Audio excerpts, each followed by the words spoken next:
ইতিহাস পড়লে দেখবেন যে তার চাচা আবু জাহাল, মূর্খের বাপ। আবু জাহাল শব্দের অর্থ কি? মূর্খের। আল্লাহ রাসূল সাল্লাল্লাহু আলাইহি ওয়াসাল্লামকে মারার জন্য আপনারা দেখেছেন আবু জাহেলের যেখানে ঘর ছিল সেখানে কিন্তু এখনো পায়খানা প্রস্রাবখানা তৈরি করেছে। আর আল্লাহ রাসূল সাল্লাল্লাহু আলাইহি ওয়াসাল্লামের ঘর খুব বেশি দূরত্বে না, মাঝ বরাবর জায়গায় খুব খুঁজছিল। উপরে এমন ভাবে বিভিন্ন কায়দায় ঢেকে রেখেছে যেন বুঝতে না পারে নিচে গুহা আছে। ওদিকে লোক পাঠাইছে যে আমার ভাতিজাকে যাইয়া বলো যে তোমার চাচা অসুস্থ, তোমাকে একটু দেখতে চায়। ধোঁকাবাজি। আল্লাহ রাসূল সাল্লাল্লাহু আলাইহি ওয়াসাল্লাম আসবে, কূপের ভিতরে পড়বে, তাকে মারবে। নাউযুবিল্লাহ। যখন আল্লাহ রাসূল সাল্লাল্লাহু আলাইহি ওয়াসাল্লাম শুনলেন, তিনি রওনা করছেন চাচাকে দেখার জন্য। গর্তের কাছে এসে পা দিবে, জিবরাইল আলাইহিস সালাম পিছন থেকে আস্তের উপরে ধরে রাখছে। আল্লাহ রাসূল সাল্লাল্লাহু আলাইহি ওয়াসাল্লাম সামনে এক পাও দেওয়া যাবে না, পিছনের দিকে যাইতে হবে। এই ঘটনা থেকে আবু জাহাল দৌড় মেরে এসে কূপে নিজেই পড়ছে। কেউ তাকে উদ্ধার করতে পারে না। তখন বলতেছে যে আমাকে যদি তোমরা বাঁচাতে চাও, উদ্ধার করতে চাও, আমার ভাতিজার কোনো বিকল্প নাই, সে ছাড়া আমাকে কেউ উদ্ধার করতে পারবে না। এক পর্যায়ে আল্লাহর হাবিবকে মারার জন্য খুব খুঁজছে। আর সেখানে আবু জাহাল কূপের ভিতরে পতিত হলো। আবার কেমন দয়ার সাগর, কেমন রহমাতাল লিল আলামিন, আবার নিজে যাইয়া তার চাচাকে কূপ থেকে আবার উঠেছে। সে কেমন উত্তম চরিত্রে ছিল আপনারা তো জানেন যে আজকে এক শ্রেণী মুসলমানের ঘরে জন্মগ্রহণ করে মুসলমান সন্তান নাউযুবিল্লাহি মিন যালিক আল্লাহ রাসূলকে গালি দেয়, বিভিন্ন ধরনের আল্লাহ হাবিবের ব্যাপারে কটূক্তিমূলক আলোচনা করে। ওরে কপাল পোড়ারা, তার ইতিহাস আগে যাই না, তারপর দেখ সে কে ছিল। বুড়ির ঘটনা ছোটবেলায় পড়ছি না, এখন তো সেই ঘটনাগুলো নাই, পাঠ্যসূচি থেকে উঠাই গেছে। সেই ঘটনাগুলো কি আপনার শোনেন নাই? ওই যে বুড়ি গেছিল কি দিয়ে রাখতো, কাটা দিয়ে রাখতো। আবার আল্লাহ হাবিবকে কষ্ট দেওয়ার জন্য মেহমান হিসেবে আইসা আর একটা শেষ পর্যন্ত খাইয়ে লই আবার পায়খানা পরিষ্কার করে বিছানা ভরিয়ে ফিরে চলে গেছে। আল্লাহ রাসূল সাল্লাল্লাহু আলাইহি ওয়াসাল্লাম নিজের হাতে গুলো পরিষ্কার করছে। এরপরে আল্লাহ তালাশ করতেছিল যে ব্যাপার কি, মেহমান কোনো কষ্ট পাইল কিনা। আবার তাকে তালাশ করিয়া বের করিয়া সে ভয় পাইছে আমাকে মাইরে ফেলাই নাকি। বলে না, আপনার মনে হয় কষ্ট হয়েছে, আপনি কেন গেলেন? এই ছিল তার চরিত্র, এই ছিল তার আদর্শ। এরপরে তো আপনারা জানেন যে বিভিন্ন সময় যে কাফেরেরা তার সঙ্গে যে আচরণগুলো করেছে, কিন্তু আল্লাহ রাসূল সাল্লাল্লাহু আলাইহি ওয়াসাল্লাম তাদের প্রতি কোনো প্রতিশোধ তো দূরের কথা, বরঞ্চ তাদেরকে আরো আল্লাহ রাসূল সাল্লাল্লাহু আলাইহি ওয়াসাল্লাম তিনি তাদেরকে আদর, ভালো ব্যবহার, বিভিন্ন ধরনের আচরণ তাদের সঙ্গে করত। এই কথা ঠিক না? এখন কথা হলো আল্লাহ রাসূল সাল্লাল্লাহু আলাইহি ওয়াসাল্লাম সিরাত কি ছিল, চরিত্র কি ছিল? আমরা অনেকে তালাশ করে পাইও না আর তালাশ করিও না। আজকে তো অনেক ওলামায়ে কেরাম আল্লাহর হাবিবের সিরাত সম্পর্কে অনেক গুরুত্বপূর্ণ আলোচনা দেখেছেন। তবে সংক্ষেপ কথা হলো, আয়েশা সিদ্দিকা রাদিয়াল্লাহু তাআলা আনহা তাকে একজন জিজ্ঞেস করছিলেন আল্লাহ রাসূল সাল্লাল্লাহু আলাইহি ওয়াসাল্লামের চরিত্র কি ছিল। তখন আয়েশা সিদ্দিকা রাদিয়াল্লাহু তাআলা আনহা আম্মা জান, তিনি তাকে ধমক দিয়ে বলছিলেন, তুমি কি কুরআনুল কারীম পড়ো না? বলে পড়ি তো কুরআনুল কারীম। তখন বলতেছেন খুলুকুহুল কুরআন, হুবাহু এই 30 পারা কুরআনুল কারীমই হলো আল্লাহ রাসূলের চরিত্র। আল্লাহ রাসূল সাল্লাল্লাহু আলাইহি ওয়াসাল্লাম একটু আগে আলোচনা শুনতেছিলেন, তিনি যে আদর্শ নিয়ে আসছেন, সেই আদর্শের মাধ্যমে শুধু মানুষ নয়, একটা পিপিলিকার পর্যন্ত শান্তি এবং স্বাধীনতা নিশ্চয়তা রয়েছে। এমনকি একটা গাছের অনর্থক পাতা ছেঁড়ার ব্যাপারও আল্লাহ রাসূল সাল্লাল্লাহু আলাইহি ওয়াসাল্লাম নিষেধ করেছেন অনর্থক একটা গাছের ডাল ছিঁড়বা না, পাতা ছিঁড়বা না, কারণ অনর্থক যদি তুমি ছিঁড়ো গাছটা কষ্ট পায়। এই হলো রহমাতুল্লিল আলামিন। আর তার ব্যাপারে আজকে বাংলাদেশে এত মুসলমান থাকার পরেও আল্লাহ রাসূল সাল্লাল্লাহু আলাইহি ওয়াসাল্লাম যে নীতি আদর্শ নিয়ে আসছেন, আল্লাহ রাব্বুল আলামিন তাকে যে পাঠিয়েছেন, কি হিসাবে পাঠাইছেন? বুইসতু মুআল্লিমা, উস্তাদ হিসাবে আল্লাহ পাঠাইছেন। আর এমন আদর্শ আল্লাহ তাকে দিয়ে পাঠাইছেন যে আদর্শের মাধ্যমে ওমা আরসালনাকা ইল্লা রাহমাতাল লিল আলামিন, এখানে সমস্ত মাখলুকাতগুলো সেই আদর্শের মাধ্যমে তাদের সাধুতা নিয়ে তারা শান্তিতে দুনিয়াতেও বসবাস করতে পারবে। আর এই নীতি আদর্শ অনুযায়ী যদি কেউ পদঙ্ক অনুসরণ করে চলে, সে আখিরাতেও সম্মানিত হইয়া উঠবে। সেই হিসাবে আমি সকল কথা আহ্বান জানাবো যে আজকে 53 বছর বাংলাদেশ স্বাধীনতার পরে 54 বছর চলছে। এই 54 বছরের ভিতরে যে আদর্শে আমাদের দেশ পরিচালিত হলো, এদের মাধ্যমে আমরা কি পেয়েছি এটা আমরা সকলের জানা। নতুনভাবে আমি আলোচনা না বাড়াইয়া সংক্ষেপে এতটুকু বলবো যে মানুষ যা চায় তা কিন্তু এদের মাধ্যমে, ওই নীতি আদর্শের মাধ্যমে আমরা পাই নাই। তারা বিদেশিদের কালচার আজকে বাস্তবায়ন করতে চায়। আজকে বিএনপি বলেন, আওয়ামী লীগ বলেন, জাতীয় পার্টি বলে, তারা যে নীতি আদর্শ ধারণ করে, সেই নীতি আদর্শটাকে আমাদের বাংলাদেশ থেকে সৃষ্টি না বিদেশি থেকে কালেকশন? হ্যাঁ, এই যে বিএনপি যে আদর্শ লালন করে প্রচলিত গণতন্ত্র, এর প্রবক্তা কে? প্রাক্তন প্রেসিডেন্ট আব্রাহাম লিঙ্কন, আমেরিকা। তিনি বলছিলেন government of the people, by the people, for the people. তিনি এক কথায় বুঝাতে চেয়েছেন সমস্ত ক্ষমতার মালিক জনগণ। আচ্ছা, যারা এই প্রচলিত গণতন্ত্রের আবিষ্কারক, সেই দেশের ভিতরে, দুনিয়ার ভিতরে সবচেয়ে অশান্তি। বলে হুজুর কেমনি, কিভাবে বললেন? দুনিয়ার ভিতরে সবচেয়ে বেশি আত্মহত্যা হয়, সেই আত্মহত্যার দেশটার নাম হল আমেরিকা। আত্মহত্যার পর যাদের ঈমান নাই, কখন বেঁচে নেয়? যখন অশান্তির চরম পর্যায়ে পৌঁছে যায়, তখন আত্মহত্যার পথ বেছে নেয়। তাহলে তাদের ভিতরে যদি এই নীতি আদর্শের মধ্যে শান্তি আসতো, তাহলে তো প্রথম দেখতাম আমেরিকায়। কিন্তু সেই আমেরিকার মধ্যে তাহলে অশান্তির কারণে আত্মহত্যা করবে কেন? কথা ঠিক না বেটা? এরপরে দেখেন তাদের যে নীতি আদর্শ, এই নীতি আদর্শের মাধ্যমে মানুষের ভিতরে মানুষত্ব থাকে না, ওরা হিংস্র জানোয়ারের চেয়েও খারাপ হয়। তার বাস্তবতা দেখেছেন ফিলিস্তিনের মধ্যে, এই যে আমার ছোট ছোট মায়ের কোলের বাচ্চাগুলোকে এবং নিরপরাধ মানুষদেরকে যেভাবে ওরা বোমা ফেলে, বিভিন্ন গুলি করে যেভাবে মানুষকে মারল, তাম দুনিয়ার থেকে আওয়াজ উঠছে যে এটা কি মানবতা লঙ্ঘন বিরোধী এবং বিভিন্ন ধরনের পশুত্ব আচরণ, এটা কোনো নীতি আদর্শই হতে পারে না, জুলুম। এরপরে যুদ্ধ নীতি যাই বলেন, বারবার বারবার ওয়াদা কইরা আবার খেলাপ কইরা আবার ফিলিস্তিনের উপরে বোমা ফেলানো, এটা কি মানুষের কাজ না মানুষের কাজ? এই অমানুষের কাজগুলোর সহযোগিতা কারা করতেছে? আমেরিকা। কথা ঠিক না ঠিক?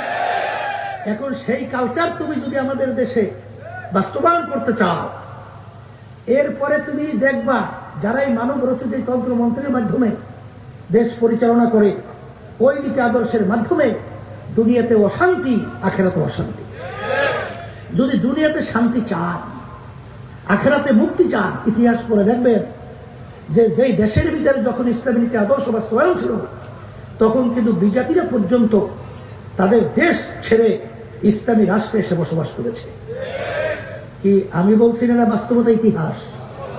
তাহলে বাস্তবতা যদি ইতিহাস হয়, তাহলে আমাদের বাংলাদেশের ভিতরে এত মুসলমান, এত ওলামায়ে কেরাম, এত তালেবে ইলম থাকার পরও শান্তি তালাশ করো। কিসের মাধ্যমে শান্তি তালাশ করো? অশান্তির মাধ্যমে কোনোদিন শান্তি পাওয়া যায়? শান্তি তালাশ করতে হলে শান্তির মধ্যে তালাশ করতে হবে। এই জন্য আমার ভাইদেরকে বলবো, 53 বছর আমরা দেখেছি, এখন ক্ষেত্র তৈরি হয়েছে 5ই আগস্ট 2024-এর পরে। আমাদের এই দেশের ভিতরে এখন আল্লাহর বান্দারা, আল্লাহর বান্দিরা ইসলামের নীতি আদর্শের মাধ্যমে দেশ পরিচালনার অবস্থানটা একটু দেখার অপেক্ষা আছে। এই জোরে বলার কথা ঠিক কিনা? বারবার ঘুরে ঘুরে আমরা যেটা পরীক্ষিত নতুন ভাবে তাদেরকে পরীক্ষা করব কি? এই জন্য আমি সকল গুরুত্ব আহ্বান জানাবো, হে মুসলমান আমার বাজানরা, হে পর্দা আলে মা বোনেরা, বহুত নীতি আদর্শ দেখেছি, কিন্তু ইসলামী নীতি আদর্শের মাধ্যমে একটা বারের মতো হলেও একটু পরীক্ষাও তো করা উচিত। এই জন্য আমি সকল গুরুত্ব আহ্বান জানাচ্ছি, আসে আমরা এই নীতি আদর্শটাকে রাষ্ট্রীয় পর্যায়ে যদি আমরা বাস্তবায়ন করতে পারি, তখন দেখবেন শান্তি শুধু শুনছেন, কিন্তু এখন আল্লাহর রহমতে বাস্তবে দেখতে পাবেন। কোন সন্দেহ আছে? এর বাস্তব নমুনা হিসেবে আমি বলবো, 5ই আগস্ট যখন নাকি হাজার হাজার মায়ের কোল সন্তান হারা হলো, মানুষগুলো রাস্তার ভিতরে পাখির মতো লুটিয়ে ফেললো, যখন মানুষগুলো চক্ষু হারালো, পঙ্গু হলো, তখন দেখেছে মায়ের কান্না কখনো বন্ধ হয় নাই। তখন মা চিৎকার করে কাঁদছে আর বলতেছে যে আমার সন্তান কয়েকদিন পর্যন্ত আমাকে মা বলে ডাক দেয় না। তখন এই সত্য আমাদের কান থেকে যায় নাই। সে আবু সাইদের 2 হাত প্রসারিত করে বুকের ভিতরে গুলি নিয়ে রাস্তায় লুটিয়ে পড়ছিল, সেই দৃশ্য আমাদের চোখের থেকে এখনো যায় নাই। সেই অবস্থায় এক শ্রেণীর লোভীরা, ক্ষমতা লোভীরা এবং যাদের ভিতরে মানুষত্ব নাই, ওরা তখন নেমেছে চাঁদাবাজির জন্য, টেন্ডারবাজির জন্য, স্টেশন দখলের জন্য, ঘাট দখলের জন্য। আর তখন যারা ইসলামী নীতি আদর্শ লালন করে, তখন আমরা নেমেছিলাম এই দেশের ভিতরে সংখ্যালঘুদের জান মাল এবং তাদের উপাসনালয়গুলো যেন ক্ষতিগ্রস্ত কেউ না করতে পারে, আবার ভারত শকুন চক্ষুর মাধ্যমে আমাদের দেশকে যেন অশান্তি করতে না পারে, এই জন্য আমরা পাহারাদের দায়িত্ব পালন করেছিলাম। যখন নাকি দেশের ভিতরে দেখেছেন যে তখন প্রশাসনের কাঠামো ভেঙে পড়েছিল, তখন আমরা ট্রাফিকের সিগন্যালের দায়িত্ব, তখন রাস্তায় রাস্তায় রোদ্রের ভিতরে আল্লাহর রহমতে নীতি আদর্শ যারা লালন করে ইসলাম, তারা নেমেছিলেন মানুষের খেদমতের জন্য। আর ওরা নেমেছে চাঁদাবাজির জন্য, টেন্ডারবাজির জন্য। আজকে দুঃখ শহরে বলতে হয়, বৈষম্য বিরোধী এই যে আন্দোলন হলো, দেশটা কি হলো? আপনার অভ্যুত্থান হলো। আমাদের দেশের মানুষগুলো জীবনের ঝুঁকি নিয়ে, জানের ঝুঁকি নিয়ে রাস্তায় নেমেছিল। একটা আশা ছিল না? কি আশা? এই দেশটা বৈষম্য থাকবে না। কথা বলেন না কেন? এই দেশের ভিতরে আর মায়ের কোন সন্তান হারা হবে না, আর এই দেশের ভিতরে মানুষগুলো রাস্তায় নামলে গুম হবে না, ঘরে থাকলে খুন হবে না, আমাদের দেশে টাকাগুলো বিদেশে পাচার হবে না, আমাদের দেশের ভিতরে চাঁদাবাজি হবে না, এই দেশের ভিতরে মানুষ স্বাধীনভাবে তাদের জীবন যাপন করতে পারবে, এই দেশের ভিতরে মানুষ, ব্যবসায়ীরা শান্তিভাবে তাদের ব্যবসা করার পরিবেশ পাবে, আজকে আমাদের দেশে টাকা বিদেশে পাচার হবে না, এই আশা নিয়েই তো অভ্যুত্থান হলো। কিন্তু আমরা কি দেখলাম? যে সেখানে এইটা করতে হইলে তো রাষ্ট্রীয় মৌলিক কতগুলো সংস্কার লাগবেই। কথা বলেন না কেন? আর এটা যদি বাস্তবায়ন করতে হয়, খুনি গুমি টাকা পাচারকারীদের দৃশ্যমান একটা বিচার তো লাগবে। এটা যদি না হয়, তাহলে আবার খুনিরা সাহস পায় না। কথা বলেন না কেন? আবার টাকা পাচারকারীরা আবার সাহস পায় না।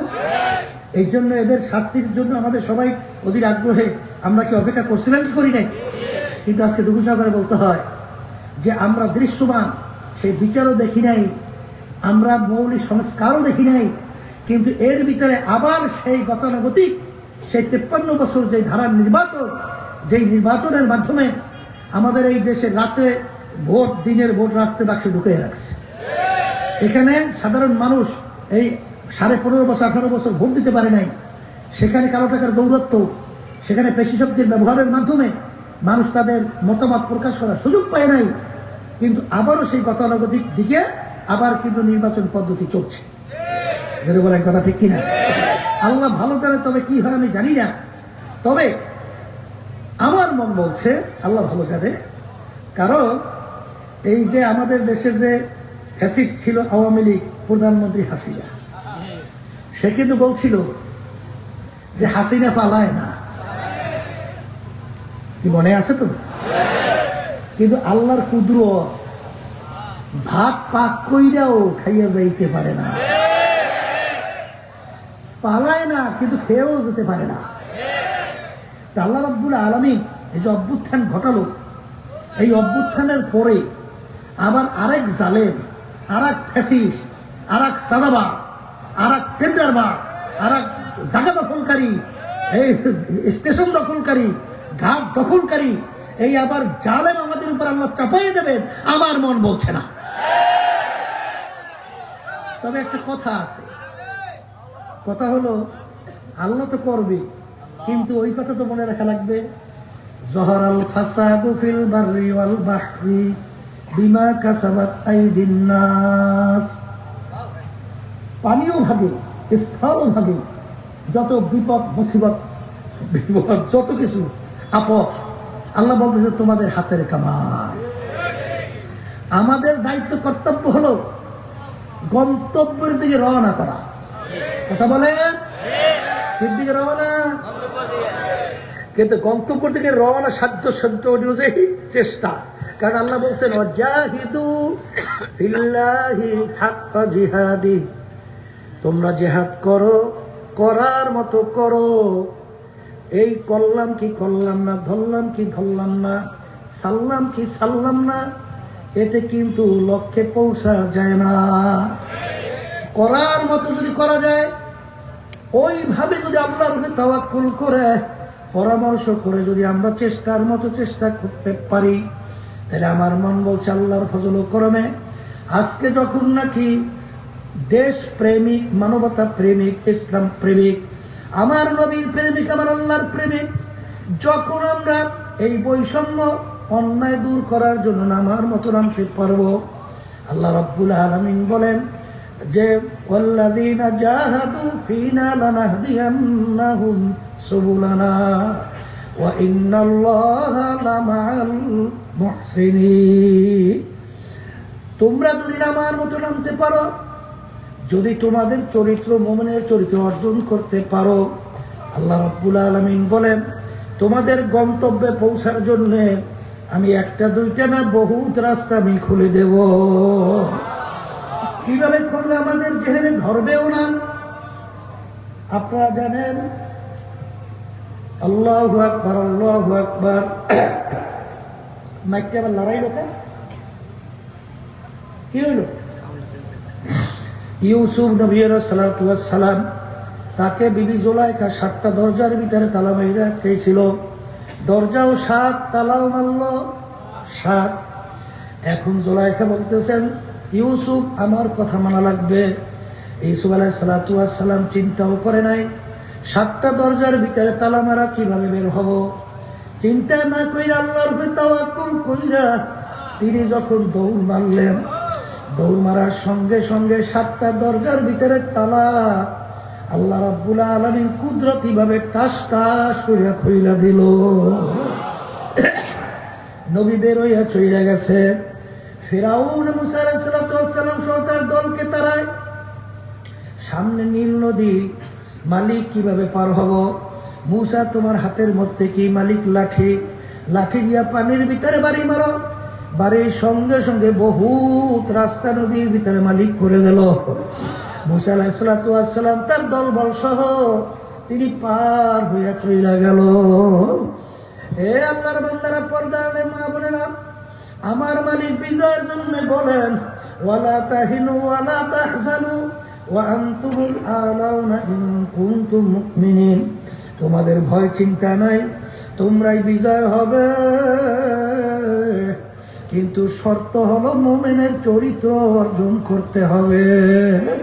মুনাফিক চরিত্র ছাড়া লাগবে। যখন নাকি আহারে বিজাতিদের কাছে ভোট দেওয়ার জন্য যখন তাদের কাছে যায় তখন হাত জোর করিয়া সেবা দেয়, আবার যখন আলেম ওলামাদের কাছে যায় তখন তুমি মাথার ভিতরে ঢুকে তখন আবার হুজুর সাজে। এটা হইল মুনাফিকি চরিত্র। ভিতরে একটা, বাহ্যিক তার আর একটা। এই মুনাফিকি চরিত্রের মাধ্যমে শান্তি তোমরা চাইতে পারো, শান্তি দেখতে চাও, শান্তি শব্দ সই থাকবে, কোনোদিন বাস্তবায়ন হবে না। যেন বলে কথা ঠিক না ঠিক। এই জন্য আমার ভাইদেরকে বলবো, পর্দালে মা বোনদেরকে বলবো, বাজার সিরাতুন নবী সাল্লাল্লাহু আলাইহি ওয়াসাল্লামের সম্মেলন, এর থেকে আমাদের মেসেজ নিতে হবে। কেউ আমরা দুনিয়াতে ছিলাম না, আবার একদিন এরকম আসবে কেউ আমরা থাকবো না। কিন্তু বাজান রে, কোথা থেকে রাত্র গেল, দিন গেল, কোথা থেকে সপ্তাহ গেল, মাস গেল, বছর গেল, কোথা থেকে যুগ গেল। আরে কত লোক নিয়ে একসঙ্গে বাজার করলাম, চায়ের টেবিলে চা খাইলাম, কত লোক নিয়ে গল্পের টেবিলে গল্প করলাম, কত মানুষ দেখলাম। কিন্তু আজকে বাজারে যাওয়ার পরে সেই লোকগুলোকে আর দেখা যায় না, গল্পের টেবিলও পাওয়া যায় না, আরে চায়ের টেবিলও পাওয়া যায় না। আমার আব্বা কোথায় গেল, আম্মা কোথায় গেল, আমার পড়শিরা কোথায় গেল। এই বাংলাদেশের ভিতরে বহু নেতার ইতিহাস দেখা যায়, যাদের হুঙ্কারে মনে হয় বাংলার জমিন থর থর করে কাঁপতেছিল। কই আজকে হাইকোর্টের মাজারের ভিতরে পইরা আছে। এহারে একজন দিনদার আল্লাহওয়ালা মানুষ, তাদের কবরের পাশে একটু সালামও দেয় না। ওদিকে যাইয়া দেখবেন মির্জাগঞ্জ পটুয়াখালী থানা, ইয়ারউদ্দিন সাহেব রহমাতুল্লাহি আলাইহি নদীর কিনারার ভিতরে ঘুমায় আছে। যত লঞ্চ স্টিমার তার নদীর কবরের পাশ থেকে রওনা করে, ওখানে টবের কইরা থামাইয়া সম্মান দেখাইয়া তারপর সামনে চালায়। বাজার যাইয়া দেখো, সিলেটের মাটিতে ঘুমাই আছেন শাহজালাল রহমাতুল্লাহি আলাইহি, শাহপরান রহমাতুল্লাহি আলাইহি। কত লক্ষ লক্ষ মানুষ তাদের কবরের পাশে যায়, সালাম দেয়, দু চোখের পানি ফেলায়, তাদের জন্য দোয়া করতে থাকে। আমানুর শাহ রহমাতুল্লাহ আলাইহি চিটাঙের মাটির ভিতরে ঘুমায়। আমানুর শাহ রহমাতুল্লাহি আলাইহি তিনি একজন জজের চাপরাশি ছিল। জজ এজলাসের ভিতরে বিচার করত, আর তিনি জজের মাথার উপরে পাখা টাইনা টাইনা বাতাস করত, তাদেরকে চাপরাশি বলা হয়। আজকে সেই জজের খবর নাই, কিন্তু আমানুর শাহ রহমাতুল্লাহ আলাইহি তার নাম কিয়ামত পর্যন্ত মানুষ স্মরণ করতে থাকবে। এ কবরের যাত্রীরা বাজান, ভালো করে মনকে বুঝাও, কারণ মালিক কিয়ামতের ময়দানে ওসিলা ধইরা ধইরা মাফ করতে থাকবে। বাজান, আজকে আমরা দুনিয়ার ভিতরে যারা আছি, বাংলাদেশের ভিতরে যারা আছি, 53-54 বছরের মধ্যে ইসলামকে রাষ্ট্রীয়ভাবে ক্ষমতায় নেওয়ার সুযোগ এইভাবে হয় নাই। জোরে বলো কথা ঠিক না ঠিক? এই অবস্থায় যদি আজকে আমরা নাকে তৈল দিয়া টাইনা ঘুমাই, চোরাই কিন্তু ঘরের থেকে সব সম্পদ নিয়ে যাবে। জমিন কিন্তু উর্বর, জমিনের ভিতরে ফসল লাগাইলে ফসল পাওয়া যাবে। কিন্তু জমিন যদি খালি রাখো, এই জমিনের ভিতরে আগাছা জন্মাইয়া ফসল জমি নষ্ট করবে। এই জন্য কি হবে তা জানি না। কিয়ামতের ময়দানে আমার মালিক তোমার দায়িত্ব অনুযায়ী প্রতিটা মানুষকে প্রশ্ন করবেন যে তোমাকে এই দায়িত্ব দিয়েছিলাম কিভাবে পালন করছো। আর কিয়ামতের ময়দানে যখন উঠবা, হরে দিন কে सूरज डूब रही है हम लोगों के सामने, रोज महशर क्या जब है मुस्तफा की सामने। ए আল্লাহর হাবিবের উম্মতেরা, আল্লাহ রাসূল সাল্লাল্লাহু আলাইহি ওয়াসাল্লাম এই অন্যায়ের বিরুদ্ধে ন্যায়ের পক্ষে দাওয়াত দিতে যাওয়ার পরে উহুদের ময়দানে আল্লাহর হাবিবের দান্দান মোবারক শহীদ হয়ে গেল। আল্লাহর হাবিবের মাথা মোবারকের মধ্যে হেলমেট ভাঙ্গা ঢুইকা পড়ল। আল্লাহর হাবিব সাল্লাল্লাহু আলাইহি ওয়াসাল্লাম বাজার তায়েফের ময়দান, উহুদের ময়দান, রক্তে জুতা মোবারক পর্যন্ত আইকা গেল। সেই আল্লাহর হাবিব রেখে যাওয়ার দিন তোমার আমার সামনে বিলীন এর পথে কি জবাব দিবা? চিন্তা ভাবনা কইরা ঠিক কইরা কবরের দিকে রওনা করো। কারণ বাজানরে যত বছরের বয়স পাও না কেন, একদিন না একদিন কিন্তু মালাকুল মউত তোমার সঙ্গে মোলাকাত করবেই করবে। সে প্রেসিডেন্ট হও, তাম দুনিয়ার রাজা হও, যত বড় ধনী হও, যত বড় ক্ষমতা সম্পন্ন হও, আর যত বড় বর্মেয়া হও, একদিন না একদিন কিন্তু মৌতে শরাব পান করা লাগবে। যেহেতু লাগবে, কিন্তু বাজান রে, কি নিয়ে মালিকের দরবারে হাজিরা দেব? সব সময় একটা মনকে মনে রাখবো, ইব্রাহিম আলাইহিস সালাতু ওয়াস সালামকে নমরুদ যখন আগুনের ভিতরে ফেলাইলো, একটা ব্যাঙ বারবার পানির ভিতরে লাফ দেয়, পানি ডুব গেলে উঠে ওই আগুনের দিকে প্রস্রাব করে, আগুনের কাছেও পানি যায় না। আর এতটুকু পানি দ্বারা তো বিশাল প্রকৃতির আগুন নেবেও না। এরকম কেন করো? আবার যখন শেষ, আবার পানিতে লাফ দেয়, উঠে আগুনে প্রস্রাব করে। কেন করো? আগুনের কাছেও তো তোমার পানি যায় না। করে আল্লাহ তার খলিল ইব্রাহিম, দেখো আমি ব্যাঙ তাদের পক্ষে আছি। এই জন্য হাদিসের ভিতরে আছে, লা তাকতুলু দিব্বা, তোমরা ব্যাঙকে মাইরো না। ব্যাঙ ইব্রাহিম আলাইহিস সালাতু ওয়াস সালামের আগুন নিভাইতে সহযোগিতা করছিল। ওই রক্তচোরা কাকলাস বারবার ফু দেয়, জলেও না, কাছেও যায় না। কেন করো? নমরুদ এবং তার দলেরা দেখো আমি তাদের পক্ষে। এক বাড়িতে মারলে 100 নাকি আমল নামায় জমা। কি পারবো কি করবো তা জানি না, কিন্তু বাজার কিয়ামতের ময়দানে যখন রব্বুল মালিক যদি জিজ্ঞাসা করবে, রেজাউল কারীম কি আমার কাছে নিয়ে আসো, যেন বলতে পারি মালিক কি আনছি তা বুঝি না, কি আনছি তাও জানি না, তবে আমি তোমার পক্ষের লোক। এতটুকু যদি বলা যায়, পক্ষের লোককে কেউ কোনোদিন বিপদে ফেলায় না। আমাদের অপরাধ গুনার কোনো শেষ নাই, তাই না মালিকের কুদরতি কোলে জায়গা না দিয়া পারবে না। এই জন্য আমার বাজানদেরকে বলবো, আল্লাহর হাবিবকে দুনিয়াতে আল্লাহ পাঠাইছেন দুনিয়াতে শান্তি, আখিরাতে মুক্তির জন্য। ওমা আরসালনাকা ইল্লা রাহমাতাল লিল আলামিন। এই জন্য আমার ভাইদেরকে বলবো, পর্দালে মা বোনরা শুনতেছেন, বাজান আমি তো নিয়ম অনুযায়ী আমিরের দায়িত্ব পালন করি। আমার ভুল ত্রুটি যদি হয় আপনারা ধরাইয়া দেবেন, এইটা আপনাদের দায়িত্ব। এরপরেও যদি ভুল হয় আল্লাহর কাছে মাপ চাই। কিন্তু বাজান এখন যে পরিবেশ ইসলামের পক্ষে তৈরি হলো, এই পরিবেশের জন্য যদি তোমার আমার ভিতরে একটা চেতনা তৈরি না হয়, তাইলে কিন্তু তোমার আমার সম্পদ ঘর থেকে চোরাচুরি করে নিয়ে যাওয়ার সুযোগ পাবে। আল্লাহ আপনি আমাদের দেশকে হেফাজত করেন। আল্লাহ ইসলামের ভিত্তি আপনি মজবুত করিয়া সংসদ পর্যন্ত আপনার কালিমার পতাকা উড্ডীন করার ব্যবস্থা করে দেন। হে আমার মালিক, ওয়াতাআওয়ানু আলাল বিররি ওয়াত তাকওয়া ওয়ালা তাআওয়ানু আলাল ইসমি ওয়াল উদওয়ান। আমরা যেন আপনার হুকুম অনুযায়ী ভালো কাজের সাথে থাকতে পারি, আর খারাপ কাজে যেন বিরোধিতা করতে পারি। আমরা যেন চোরের সহযোগী না হই, আমরা যেন খুনিদের সহযোগী না হই, আমরা যেন টাকা পাচারকারীদের সহযোগী না হই, আমরা যেন মানবতা বিরোধী এই জালেমদের সহযোগী না হই। আমরা যেন এই বাংলাদেশের মধ্যে লক্ষ লক্ষ নিরপরাধ মানুষকে মিথ্যা কেসের মাধ্যমে তাদের জীবনকে ধ্বংসকারী এবং তাদের সংসার বিলীনকারীর কাতারে না হই। আল্লাহ আপনি আমাদেরকে ভালো কাজের সহযোগিতা থাকার তৌফিক দান করেন। মালিক রাস্তা দয়াময় করে আপনি খুলে দেন।